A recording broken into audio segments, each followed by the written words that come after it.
ఎక్కడ తేను 20,000 ఎవరినో అడిగితే ఏం బాగుంటుంది, ఏం చెయ్యాలి, ఈలోగా అయిపోతుంది లక్ష్మీ అష్టోత్తరం. టిక్కట్టు మాట దేవుడు ఎరువి.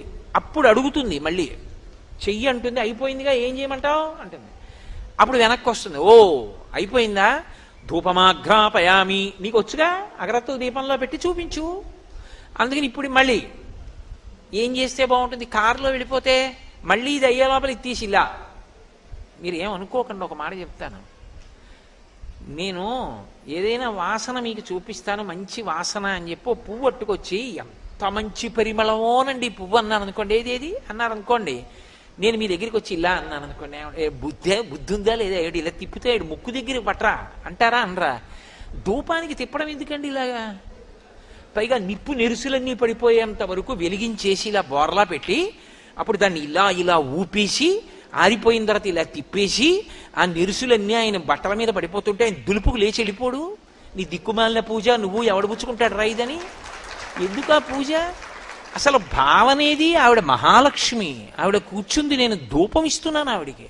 కాబట్టి ఎక్కువ అగ్నిహోత్రం లేకుండా ఒక్కసారి ముక్కు దిగ్గిలు ఇలా పెట్టి తీసేస్తే అది పొగ, అదేం పుస్తకం కాదు అక్కడే ఉండిపోవడానికి, అది అలా ముందుకు వెడుతుంది కాబట్టి వాసన వస్తుంది. నా ముక్కులో పెట్టక్కర్లేదు అగరత్తో, ఇలా ముక్కు దగ్గర పెట్టి తీసేస్తే చాలా పొగ వాసన తెలుస్తుంది.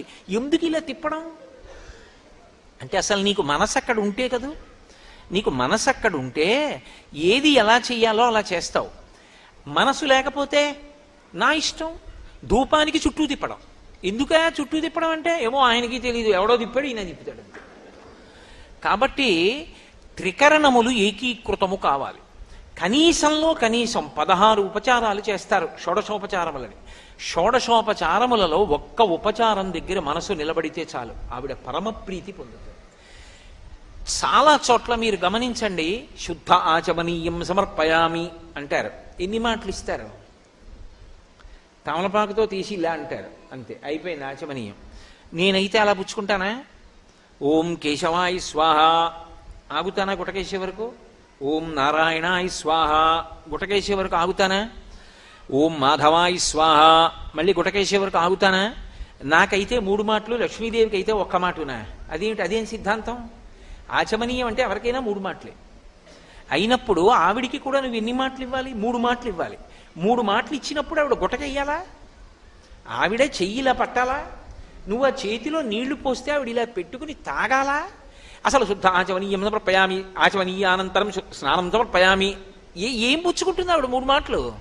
అసలు ఏది ఒకదాని మీద వచ్చి వరద పడిపోయినట్టు పడిపోతుంటే. మనసు ఉంటే